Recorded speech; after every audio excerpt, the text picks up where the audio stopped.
नमस्कार दर्शक बंधु सत्य शांति मार्गदर्शन यूट्यूब चैनल को आपण मानंकु हार्दिक स्वागत। प्रिय भगवत प्रेमी मालिका प्रेमी दर्शक बंधु मु आपणंकु पूर्व किछि वीडियो रे कहिथिली जे मालिका टॉपिक की जो आमर फ्यूचर प्रेडिक्शन को नेकी कौन से फ्यूचर प्रेडिक्शन ना आमर अमेरिकार आईटी सेक्टर ऑफिस संपूर्ण रूप से रद्द करा जायछि मान टोटाल बंद करी दिया जायछि बा टोटाल बंद हो जायछि काहे कि हेछि केवल एआई आसवा द्वारा।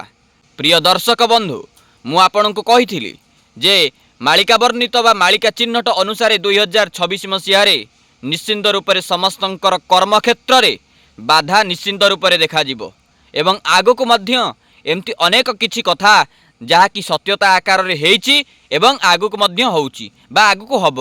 मालिका चेतावनी ठारगार चकड़ा मोड़ाण पुस्तक कौन कहूँ 2026 मसीहा प्रेडिक्शन को लेकिन मन रखि थांतु किंतु एतिकी मन रखि थांतु एई एप्रिल मासटको आपण आदौ भी हल्कार नियंतु नहीं। एई एप्रिल मास शेष सुद्धा निश्चिंतर चोरी डकायती भली जो सबू कुकर्म से धीरे धीरे वृद्धि पाइबो। आउ वर्तमान ग्रीष्मर ताप आपण माने देखिबे केते बढ़िबो जेमती निया वर्षा हेबो निश्चिंत रूप से। आउ मन रखि थांतु संपर्क भितर निश्चिंत रूप से विच्छेद रहिबो। कौन विच्छेद ना पिता पुत्र को बा पुत्र पितांकर संपर्क ठीक से रहिबो नाही एवं अनेक गुड़िए वाद विवाद देखा जिवो। आउ हाँ प्रिय दर्शक बंधु ए युद्धर विभीषिका मध्य तुहा को तुहा निश्चिंत रूप से वृद्धि पाइबो। आउ एप्रिल मास लास्ट आउ जून मासर फास्ट बेलू निश्चिंत रूप से हिंदू आ मुसलमान मानक भितर द्वंद्ववाद गोलयुद्ध आरंभ हेबो। यह हेउची फ्यूचर प्रेडिक्शन को किछि नहीं आजिर टॉपिक। तो ठारगार चकड़ा मोड़ाण पुस्तक 2026 मसीहा को नहीं स्वयं अच्युतानंद महापुरुषे कौन मत व्यक्त करिसंति तांकर ए परम पवित्र गुप्त पुस्तक माध्यम रे। आसंतु आमे सेई विषय रे जानिबा पई पाइबा। प्रथमे आमे पद्यांशटी को पाठ करिबा तत्परे आम्भे माने तार व्याख्या सठिक व्याख्या को आमे पुंखानुपुंख भाव में निश्चिंत रूप से आलोचना समालोचना करिबा। तेबे आसंतु दर्शक बंधु आउ डेरी न करी प्रारंभ करिबा सद्गुरु अच्युतानंद दासंक भविष्यवाणी ठारगार चकड़ा मोड़ाण पुस्तक। तेबे आसंतु प्रारंभ करिबा। ओं महाब्रह्म निर्विकल्पं पूर्णानंदमयं हरि सर्व घटे जहच्युत तस्य पादे नमाम्यहम् ओम कृष्णाय वासुदेवाय हरये परमात्मने प्रणतः क्लेशनाशाय गोविंदाय नमो नमः। प्रिय दर्शक बंधु मु आपनकु कहि रखुची जदि आपण माने वीडियोटी देखिबा पाई आसीचंती तो आपण माने प्रारंभरू शेष पर्यंत अवश्य देखंतु काहेकि ना अधा अधूरा ज्ञान केबे भी पूर्ण ज्ञान होई पारे नाही। आपण जदि देखिबा पाई आसीचंती तो प्रारंभरू शेष पर्यंत वीडियोटी को अवश्य देखंतु ताले जानि पारिबे प्रकृत रे जहा लेखा जाइछि गोटी गोटी आपण अनुभव करिसंती कि नाही।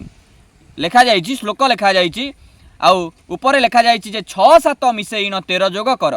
एइटा होछि गोटे गुप्त अंक जहाँकि 2026 मसीहा महापुरुषंकर निश्चिंत रूप से लेखनी जो करिसंती गुरु घर पाठ आउ व्याख्याकार माने जो ताकु व्याख्या करिसंती कौन व्याख्या करिसंती आसंतु आमे देखिबा। 14 अक्षरी 6-7 मिसेइन 13 जोग कर एही ठारू घोर युद्ध भारत बक्षर।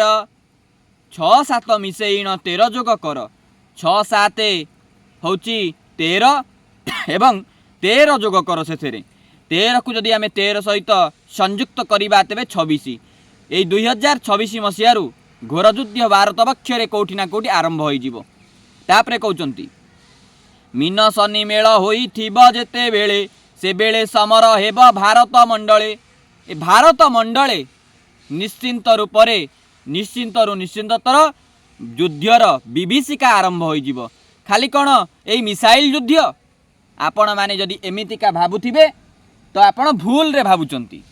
खाली मिसाइल युद्ध माने भारत आमर विपक्ष देश नुहे तार अर्थ हेउची प्रिय दर्शक बंधु हिंदू आउ मुसलमान मानक भितरे हेउथिबा युद्ध भाईचारा आउ रहिबो नाही, जद्वारा कि आमर युद्ध आरंभ होइजिवो। तत्परे दर्शक बंधु एठी आमर कहउचंती कौन ना 26 ठाबरे हीरा कूद उछुलिब ए ओडिशा अर्धभाग जलमग्न हेब, धन जन नष्ट हेब कहिली बुझाई, दिनच्युत कहि बेसी बेल नाही। प्रिय दर्शक बंधु निश्चिंतरु निश्चिंततर आमर बन्यार स्थिति कौटी ना कौटी उपजीव, जद्वारा कि ओडिशार अर्धभाग जलमग्न हेब, बन्यार स्थिति आशंका निश्चिंत रूप से रहुअछि। तापरे कहउचंती कौन हीराकुद बोलिनटी ग्राम नाम थिब, बंधबाड़ भांगी सबु एकाकार हेब, सेही बेले गंगा पुणी आसीबेटी माड़ी, बैतरणी ब्राह्मणी जे देबे घोर रड़ी। बैतरणी ब्राह्मणी माने ब्राह्मणी नदी देबे घोर रड़ी, तांकर निश्चिंतरु निश्चिंततर तांडव लीला आरंभ होइजिवो। तो एमतिका घटनातीत मान सब 2026 मसीह अनेक कथा आउरी लेखा जाइछि, आपण माने सुनले भी मध्य आश्चर्य कथा, आपण आश्चर्य होइजिबे। मालिका चेतावनी ठारगार चकड़ा मोड़ाण पुस्तकर ये थिला बाणी। तेबे आगत भविष्यत को नहीं अच्युतानंद महापुरुषे आमर जुगाब्धि गीता और हाड़ुदास मालिकार कौन लिखिंट से आसतु पदिए बाणी आम जाना पाइबा। प्रिय दर्शक बंधु आगत भविष्य प्रबंध मालिका बा कली आगत भविष्य प्रथम प्रबंध गरुड़ उवाच कौन लिखिंट कर जोड़ी कहे गरुड़ प्रभु पादरे पड़ी, कलिर आगत चरित कुह संशय फेड़ी, कि रूपे प्राणीए होइबे केउ धर्म आचरी, कि रूपे आपण खेलिबे लीला हेब किपरि, केउ कूले आपे जन्मिब केउ राजा अंकर, कली केते भोग होइब कुह हे चक्रधर, कि रूपे धरणी श्वास करिब जे आपण, दुष्ट जन नाश होइबे केउ रूपरे पुण, कि प्रकारे इंद्रवश्रीव शस्य हेब कि नाही, प्राणी माने केउ धर्म को थिबे हृदय बही। ए सब गरुड़ पचारुचंती।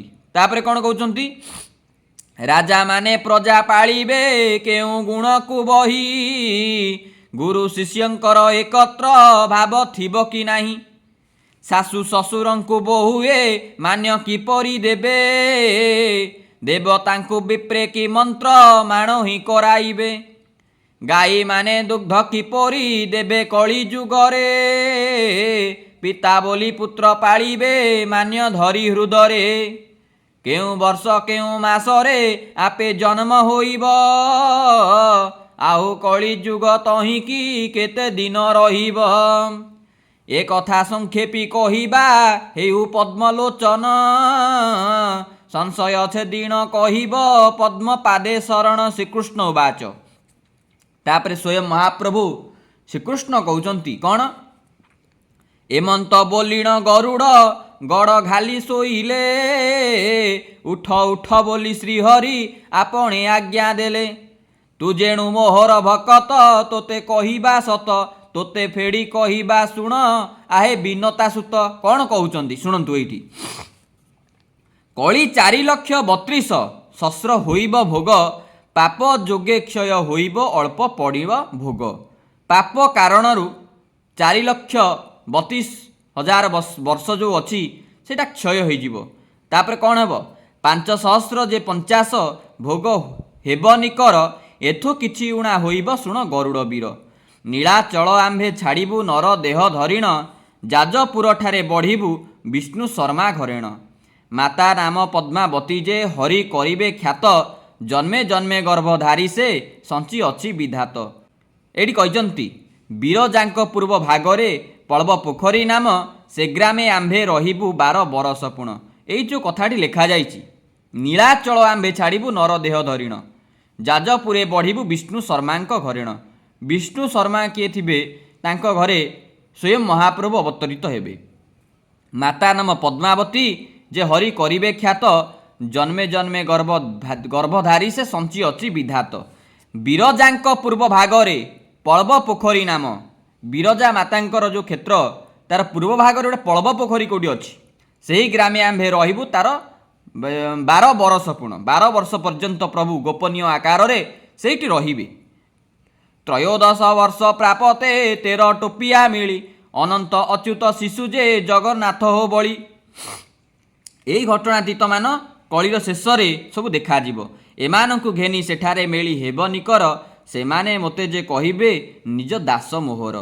ମୋହ ନାମ ରାମଚନ୍ଦ୍ର ହୋ ପିତା ମାତା ଡାକିବେ, କଳାକାର ବୋଲି ସଂସାର ଜନ ଡାକୁନଥିବେ।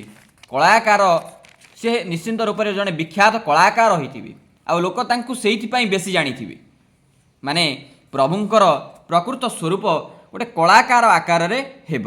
ତାପରେ କହୁଛନ୍ତି ରାମଚନ୍ଦ୍ର ଦେବ ସତର ଅଙ୍କେ ସତ ଛାଡ଼ିବ, ସେହି ସଂକେତକୁ ଗରୁଡ଼ ହୃଦୟ କରତୁ ଭାବ। ଉତ୍ତରାଙ୍ଗୀ ହିମ ବହିବ ବାରୁଣା ବନ୍ତପୁର, ତାର ଡାକ ତହିଁ ଚାଲିବ କ୍ଷଣ କରେ ଖବର।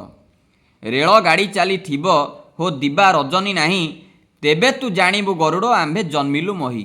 ଗରୁଡ଼ ବାଚ ଶୁଣିଣ ଗରୁଡ଼ ପ୍ରଭୁଙ୍କ ପଦ୍ମ ପାଦେ ପଡ଼ିଲା, ଉଠି କରି ପତ୍ର ଯୋଡ଼ିଣ ପ୍ରଭୁଙ୍କୁ ଜଣାଇଲା। ବଡ଼ ଦେଉଳକୁ ଆପଣ ଯେବେ ତେଜ୍ୟା କରିବ, କି ସଂକେତ ସେ ଦେଖିଲେ ମନେ ପ୍ରତେ ହୋଇବ। ଶ୍ରୀକୃଷ୍ଣ ଉବାଚ ଏଠି ଶ୍ରୀକୃଷ୍ଣ ନିଜେ ଗରୁଡ଼ଙ୍କୁ କହୁଛନ୍ତି, ଗରୁଡ଼ ମୁଖକୁ ଚାହିଁଣ କହୁଛନ୍ତି ଅଚ୍ୟୁତ, କ୍ଷେତ୍ରରେ ରହିବେ ଅନନ୍ତ ବିମଳା ଲୋକନାଥ। ବଡ଼ ଦେଉଳରୁ ପଥର ଯେବେ ଖସିବ ପୁଣ, ଗୃଧ୍ର ପକ୍ଷୀ ଯାଇ ବସିବ ଅରୁଣ ଖମ୍ବରେଣ। ବଡ଼ ଦେଉଳରୁ ପଥର ଖସିବ, ବଡ଼ ଦେଉଳରୁ ଯେଉଁ ପଥର ଖସିବ, ତାପରେ ଗୃଧ୍ର ପକ୍ଷୀ ଯାଇ ବସିବ ଅରୁଣ ଖମ୍ବରେ। ମାନେ ଗୃଧ୍ର ହେଉଛି ଶାଗୁଣା ପକ୍ଷୀ। ଆମର ଶ୍ରୀକୃଷ୍ଣ ମହାପ୍ରଭୁ ଗରୁଡ଼ଙ୍କୁ କହୁଛନ୍ତି ଯେ ଗରୁଡ଼, ଏମିତି କଳିର କରାଳତା ବିସ୍ତାର ହେବ, ଏମିତି ଗୋଟିଏ ସମୟ ଆସି ପହଞ୍ଚିବ ଯେତେବେଳେ କଳିର କରାଳତା ବିସ୍ତାର ହେବ। କାହା ଭିତରେ ଆଉ ଧର୍ମ ନଥିବ, କାହା ଭିତରେ ଦୟା ନଥିବ, ସତଶାନ୍ତି ଦୟାକ୍ଷମା ଏ ଚତୁର୍ବିଧ କାହାଙ୍କ ଭିତରେ ନଥିବ। ସେତେବେଳେ କ'ଣ ହେବ? ଗୃଧ୍ର ପକ୍ଷୀ ମାନେ ଶାଗୁଣା ପକ୍ଷୀ ଯାଇ ଅରୁଣ ଖମ୍ବରେ ଯାଇକି ବସିବ, ଆଉ ବଡ଼ ଦେଉଳରୁ ପଥର ଖସିବ। ଏହିସବୁ ଘଟଣାତୀତ ମାନ ଦେଖାଯିବ। ଦେଉଳରେ ଚୂନ ଚଢ଼ିବ ଚକ୍ରବକ୍ର ହୋଇବ, ମାହାଳିଆ ହୋଇ ଭାରତ ଅଙ୍କ କଟାଉଥିବ। ତାପରେ କହୁଛନ୍ତି ଏହି ସଂକେତକୁ ଜାଣିଥା ହେତୁ ମତିକି ଦେଇ, ତୋର ମୋର ଭେଟ ହୋଇବ ମଧ୍ୟ ସ୍ଥଳରେ ଯାଇ। ଏହି ସଂକେତ ପ୍ରଭୁ ଦେଇଛନ୍ତି, ଏହି ସଂକେତ ଦେଖାଯିବ, ତାପରେ ଯାଇକି ଜାଣିବୁ ଭେଟ ହେବାର ସେ ସମୟ ଆସିଗଲା। ସିଙ୍ଗା ଯେତେବେଳେ ଫୁଙ୍କିବୁ ଆମ୍ଭେ ହେବୁ ବାହାର। ଏ ସିଙ୍ଗା କ'ଣ? ସିଙ୍ଗା ହେଉଛି ଶଙ୍ଖ। ସେଇ ସିଙ୍ଗାକୁ ଯେତେବେଳେ ଫୁଙ୍କିବେ ସେତେବେଳେ ବାହାର ହେବାର ସଂକେତ ମିଳିବ। ସେତିକି ବେଳେ ଜାଣିବୁ କଳି ହେବ ସଂହାର। କଳିର ସେତେବେଳେ ସଂହାର ଲୀଳା ଆରମ୍ଭ ହୋଇଯିବ। ଶେଷ ଦେବ ଜନ୍ମ ହୋଇବେ ସଉ ନନ୍ଦଙ୍କ ଘରେ, ଶଙ୍ଖ ଘଣ୍ଟ ବାଦ୍ୟ ଶବଦେ ତିନି ପୁର ଚହଳେ। ଶଙ୍ଖ ଘଣ୍ଟ ବାଦ୍ୟର ଚହଳରେ ତିନି ପୁର ନିଶ୍ଚିନ୍ତ ରୂପରେ କମ୍ପି ଉଠିବ, କମ୍ପୟମାନ ହୋଇଯିବ ଯେତେବେଳେ କଳିର କରାଳତା ବିସ୍ତାର ପାଇବ। ଗୀତାରେ ଗୋଟିଏ କଥା ବା ଲେଖାଯାଇଛି, ଯଦା ଯଦା ହି ଧର୍ମସ୍ୟ ଗ୍ଲାନିର୍ଭବତି ଭାରତ, ଅଭ୍ୟୁତ୍ଥାନଂ ଅଧର୍ମସ୍ୟ ତଦାତ୍ମାनं ସୃଜାମ୍ୟହଂ, ପରିତ୍ରାଣାୟ ସାଧୂନାଂ ବିନାଶାୟ চ দুষ্কৃতাং, ধর্ম সংস্থাপনার্থাୟ সম্ভବାମି ଯୁଗେ ଯୁଗେ। ସେଇଥିପାଇଁ ଧର୍ମର ସଦାସର୍ବଦା ପାଇଁ ଜୟ ହେଇଛି। ଯେତେବେଳେ ଗ୍ଲାନି ହେଇଛି ସେତେବେଳେ ପ୍ରଭୁ ଅବତରିତ ହୋଇଛନ୍ତି। ତ ଠିକ୍ ସେମିତି ମଧ୍ୟ ଯେତେବେଳେ କଳିର କରାଳତା, କଳିରେ ପ୍ରକାଶ, ଯେତେବେଳେ ମାନେ କଳିର କରାଳତା ବୃଦ୍ଧି ହେବ ସେତେବେଳେ କ'ଣ ହେବେ? ପ୍ରଭୁ ଅବତରିତ ହେବେ। ତାପରେ କହୁଛନ୍ତି ଦକ୍ଷିଣ ଦିଗରେ ଅଛି ଓ ଖିନି ଖିନା ନଗରୀ, ବଳଦେବ ତହିଁ ରହିବେ ପଟୁଆର ଆବୋରି। କଳା ଘୋଡ଼ା ଚଢ଼ି ଆସିବେ ମଧ୍ୟେ ହୋଇବୁ ଭେଟ, ଆମ୍ଭ ପାଦ ଛୁଇଁ ତାହା ତ କରିବୁ ନ ପ୍ରଘଟ। ମହିମା ବର୍ଣ୍ଣନ ଶୁଣିଣ ଗରୁଡ଼ କୃତ କୃତ, ଭୃତ୍ୟର ଭୃତ୍ୟ ପରିଭୃତ୍ୟ ବଣେ ଦିନ ଅଚ୍ୟୁତ। ବୋଲ ଆନନ୍ଦ କନ୍ଦ ଭଗବାନ ଜି କି ଜୟ। ଇତି ଶ୍ରୀ କଳି আগত ভবিষ্য মহিমা শাস্ত্র বর্ণনে কলিচরিত, প্রভুঙ্ক জন্ম কথনে শ্রীকৃষ্ণ গরুড় সম্বাদে নাম প্রথম প্রবন্ধ। তো দর্শক বন্ধু, ইয়ে ଥିଲା କଳିର କିଛି କରାଳତାକୁ ନେଇ ମାନେ ଘଟଣାତୀତ। ତ ଆପଣମାନେ ସଦାସର୍ବଦା ପାଇଁ ମନେ ରଖିଥାନ୍ତୁ, କଳିଯୁଗରେ କେବଳ ଆଉ କେବଳ ପ୍ରଭୁଙ୍କର ନାମ, ଯେତେ ଝଡ଼ ଝଞ୍ଜା ଆସୁ, ଯେତେ ବିପଦ ଆପଦ ଆସୁ, ମନେ ରଖିଥାନ୍ତୁ ମାନେ ସବୁ ଯୁଗରେ ନିଶ୍ଚିନ୍ତ ରୂପରେ ଯଜ୍ଞ, ତ ଆଉ କେଉଁ ଯୁଗରେ ତପସ୍ୟା ଏସବୁ ଥିଲା, ସତ୍ୟ ଯୁଗରେ ଥିଲା, ତଦନୁଯାୟୀ ଯେଉଁ ସବୁ କର୍ମ ସବୁ ଥିଲା। କିନ୍ତୁ କଳି ଯୁଗରେ କେବଳ ଆଉ କେବଳ ପ୍ରଭୁଙ୍କର ନାମ। ଆପଣଙ୍କର ମୁଁ ପ୍ରତ୍ୟେକ ଭିଡ଼ିଓରେ କହିଛି, ଏ ଭିଡ଼ିଓରେ ମଧ୍ୟ କହୁଛି, ଆପଣଙ୍କର ହାତ ଗୋଡ଼ ଚାଲୁଅଛି ସତ୍ୟ, କିନ୍ତୁ ଆପଣଙ୍କର ତୁଣ୍ଡ ସଦାସର୍ବଦା ପାଇଁ ଚୁପ୍ ରହୁଛି। ମାନେ ଆପଣ କ'ଣ ପାଟିରେ କିଛି କାମ କରୁଛନ୍ତି କି? କେବଳ ଏହି ତୁଣ୍ଡରେ ଯଦି ଆପଣ ପ୍ରଭୁଙ୍କର ନାମ ଦିବାନିଶି ନେବେ, ତ ଆପଣଙ୍କ ଜୀବନର ସାର୍ଥକତା ଆପଣ ପାଇପାରିବେ ଏବଂ ଆପଣ ଏକ ଆଦର୍ଶବାନ ପୁରୁଷ ହୋଇ ଏ ନିଶ୍ଚିନ୍ତ ରୂପରେ ସଂସାରରେ ଆପଣ ଦର୍ଶିତ ହେବେ। ତ ଦର୍ଶକ ବନ୍ଧୁ, ମୁଁ ଆଗରୁ କହିଛି, ଏବେ ବି କହୁଛି, ଆପଣ ସତ୍ରେ ରୁହନ୍ତୁ। ସତ୍ୟ, ଶାନ୍ତି, ଦୟା, କ୍ଷମା, ଏ ଚତୁର୍ବିଧ ସାଧୁଙ୍କ ମହିମା। ତ ଏଇ ଚାରି ଯେଉଁ ରହିଲା, ସତ୍ୟ, ଶାନ୍ତି, ଦୟା, କ୍ଷମାକୁ ଆପଣଙ୍କ ଭିତରେ ଆଣନ୍ତୁ, ଗୋଟିଏ ତ ନେଇ ଆସନ୍ତୁ, ଆଉ ତିନୋଟି ଅଟୋମେଟିକ୍ ଆପଣଙ୍କ ଭିତରେ ପଳେଇ ଆସିବ। ଏବଂ ସତ୍ରେ ରୁହନ୍ତୁ, ପ୍ରଭୁଙ୍କର ନାମ ନିଶ୍ଚିନ୍ତ ରୁହନ୍ତୁ, ଆପଣ ଦେଖିବେ ଆପଣଙ୍କୁ କେତେ ପବିତ୍ରତା ଲାଗିବ ଏବଂ ଆପଣ ଅନେକଙ୍କୁ ଆପଣ ବଦଳିବା ସହିତ ଆପଣ ଅନେକଙ୍କୁ ମଧ୍ୟ ବଦଳାଇ ପାରିବେ। ସେ ସାମର୍ଥ୍ୟ ଆପଣଙ୍କ ଭିତରେ ରହିବ। ବର୍ତ୍ତମାନ ଦେଶ ଦେଶ ଭିତରେ ଯୁଦ୍ଧ ଚାଲିଛି, ଅନେକ ପ୍ରକାର ତାଣ୍ଡବ ଲୀଳା ଆରମ୍ଭ ହୋଇସାରିଲାଣି। ଆପଣମାନେ କ'ଣ ଏଇଥିରୁ ବୁଝିପାରୁନାହାନ୍ତି? ଠିକ୍ ଅଛି, ମୁଁ ରଖୁଛି। ଆଜି ପାଇଁ ବାଣୀକି ଏଇଠି ବିରାମ ଦେବା। ରହୁଛି, ନମସ୍କାର, ଜୟ ଶ୍ରୀରାମ।